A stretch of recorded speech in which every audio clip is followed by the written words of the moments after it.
They say your whole life can change in a single moment. For me, it happened in a cold, grey office under flickering lights, with one sentence that shattered 21 years of loyalty. "I'm sorry, Mark, but we have to let you go." 8 words. That's all it took to erase everything I had built. Every late night, every early morning, every ounce of faith I'd poured into that company. I stood there frozen, trying to process it. My boss, David, wouldn't even look me in the eye. He kept pretending to check emails, shuffling papers that didn't matter, as if firing me was just another task on his to-do list. 21 years, and it ended without a handshake, without a thank you, just a man in a suit reading from a prepared script.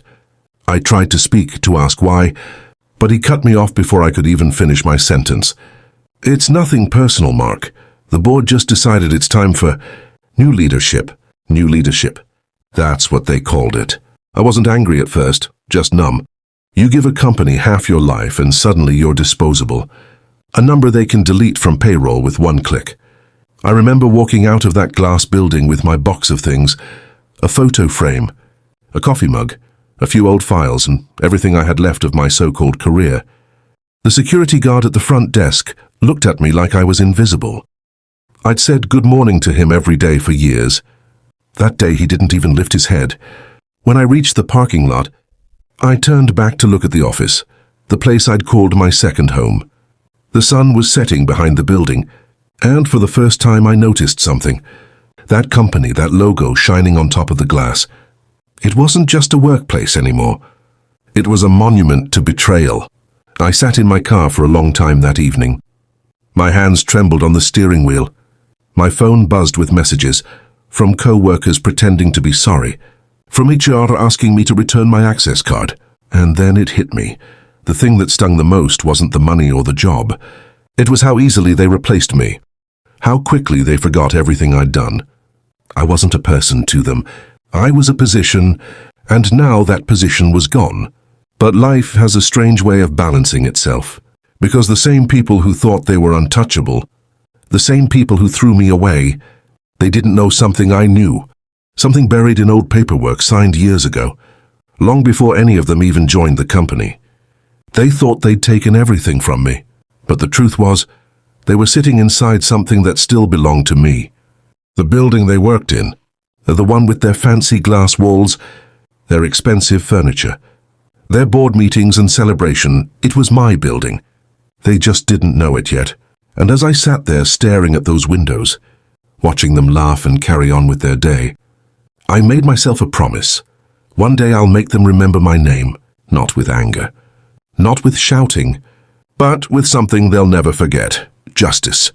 Because when you give someone 21 years of your life, and they take everything from you in a single day, you don't just walk away. You wait, you plan, and when the time is right, you take everything back. After I was fired, the days started blending into each other. Morning coffee didn't taste the same. The silence in the house felt heavier than usual. My wife tried to keep me positive. "Mark," she said softly, "maybe this is a blessing in disguise." But I couldn't see any blessing in it. All I saw was 21 years slipping through my fingers like sand. I spent the next few weeks sorting old papers, resumes, bills, certificates, memories of a man who thought loyalty still meant something. And that's when it happened. That's when I found it.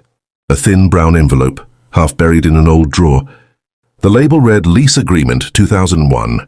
I remember sitting back for a moment, the memories flooding in like an old movie. Back then, the company was nothing, just 5 people. One small dream, and a rented office that barely had working air conditioning.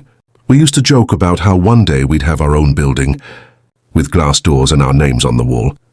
The founder, Mr. Stevens, was a kind man. He believed in people more than profits. When we outgrew our first office, he pulled me aside one day and said, "Mark, you've been with us since the start. Why don't you buy a property and lease it to us? We'll help with the down payment. You'll earn rent and we'll get a place we can grow in." At first I hesitated, but Mr. Stevens, well, he was like family. He told me something I never forgot. Never depend only on one paycheck. Mark, build something of your own, even if it's small. So I did. I used my savings, took a small loan, and bought a 2-story commercial property downtown. It wasn't big, but it had potential. The company moved in within weeks. I remember painting the walls myself, white and blue, the company colors. We were proud. We were building something that mattered. Mr. Stevens insisted we sign a 25-year lease agreement, fixed rent with small yearly increases. He even added a special clause, one most people would ignore. Clause 17. In the event of a change in ownership or leadership, this lease must be revalidated within 6 months. Failure to do so grants the landlord the right to terminate tenancy. At the time, it was just a formality. We both laughed, saying, "We'll never need that clause." But years later, after Mr. Stevens retired, that clause became my silent weapon. Because when he stepped down and David took over as CEO, no one thought about that old lease. No one revalidated it. No one even remembered that the building wasn't theirs. As I sat there holding the document, my fingers tracing over the faded ink, my heart started to race.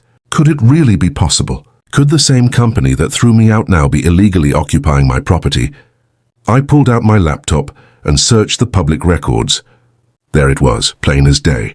Ownership, Mark Henderson. Tenant, Evicted Solutions. Lease expiry 2026, last renewal never.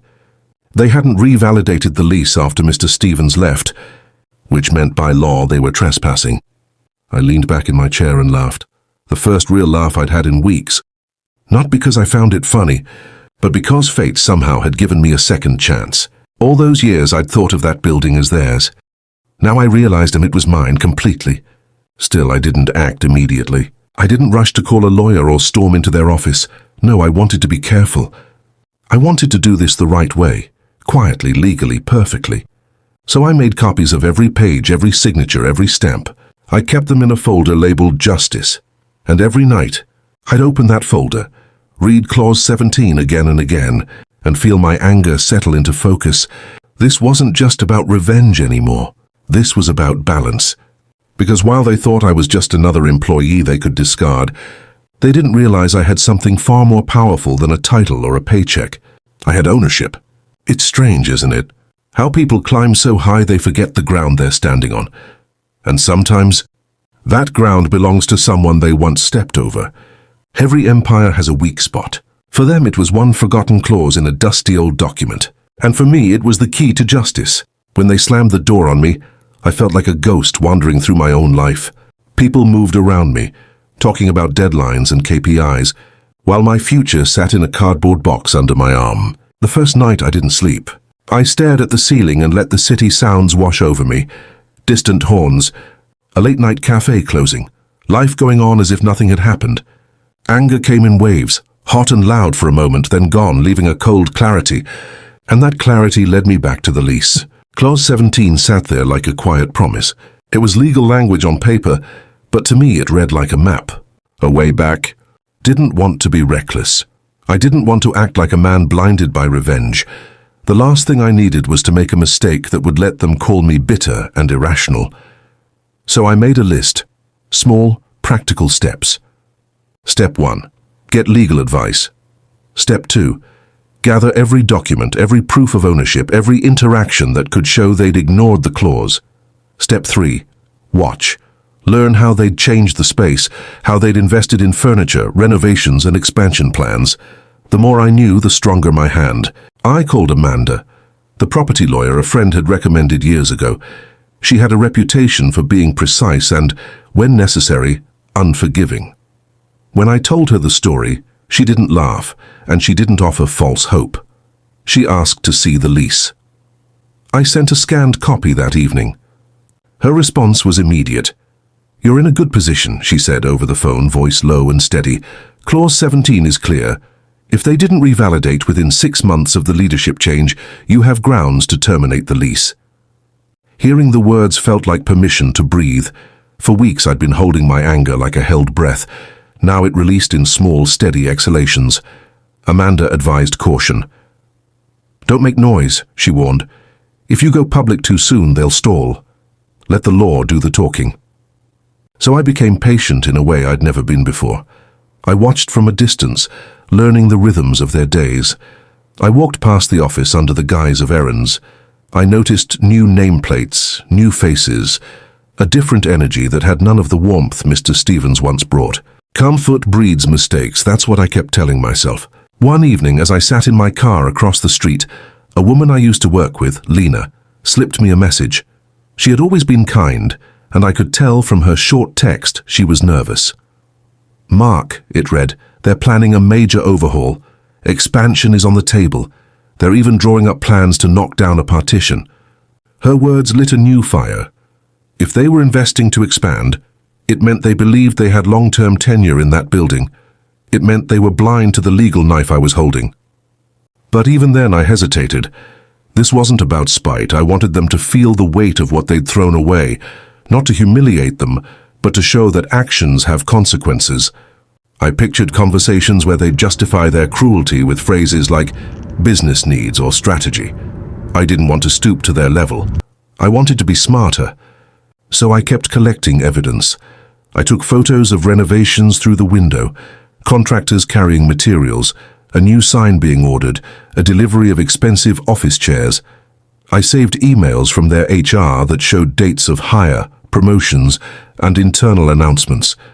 Each piece of proof was another brick in the wall I was building, a wall that would stand up in court. Sometimes when doubt crept in, I caught myself remembering the man I used to be. Eager, optimistic, the guy who painted those first office walls with his own hands. I wondered if revenge would change me, if the patience and plotting would harden me into someone I wouldn't recognize. Those were the nights I called my wife and she reminded me who I was. "Don't lose yourself," she said. "You're better than their cruelty." Her voice kept me steady. I didn't want justice to make me small. I wanted it to restore me. Weeks turned into months. I met Amanda in her office and we went over strategy, how to serve legal notice, how to make sure the process was airtight, and how to prevent any last-minute renewals or emergency filings from saving them. She emphasized timing. "You have a narrow window to act," she said. "You can't let emotion rush you, but you also can't wait forever." So I waited the precise amount of time that felt like an eternity, enough to be sure the clause was violated beyond doubt, but not so long that I gave them a chance to fix it. The plan was meticulous and quiet.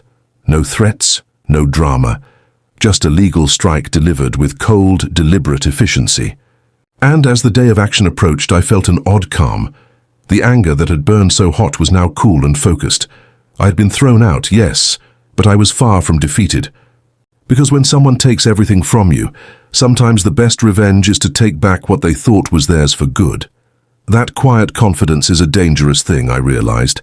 Dangerous for them. And finally, maybe, healing for me. On a Friday morning, Amanda hand-delivered the notice to their reception. I watched from a parked car across the street, my hands wrapped around a paper cup of coffee gone cold. Inside, people walked past the receptionist like it was any other day. No one seemed to notice. That silence felt obscene, the way someone can stand in a room and never see the tectonic shift happening under their feet. An hour later, the first phone call came. David. His voice was cropped, sharp. "Mark, this is a mistake. There must be a clerical error." I listened to him stumble through excuses, every one of them thinner than the last.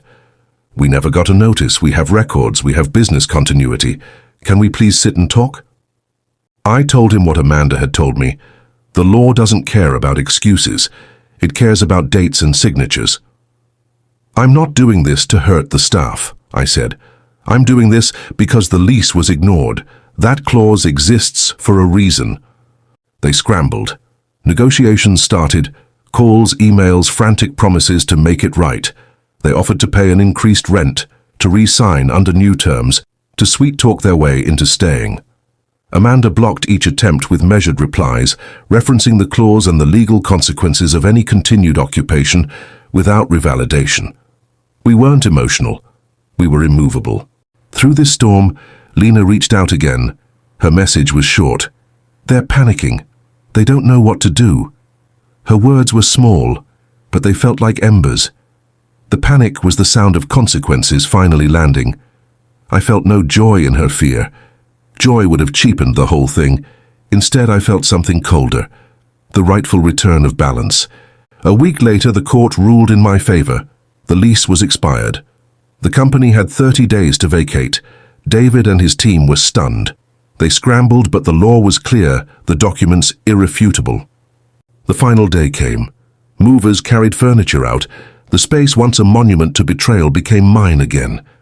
Quiet justice. Months later, I renovated the building into the workshop, a space for entrepreneurs to start small. Every morning, I'd hear the faint sound of new beginnings, printers humming, keyboards clicking, laughter echoing. Sometimes life doesn't give loud justice. Sometimes it gives quiet victories. I'd thought revenge was about anger, but the real power was in patience, preparation, and rightful timing. For 21 years I served under them. Now they've served their notice and I finally found peace.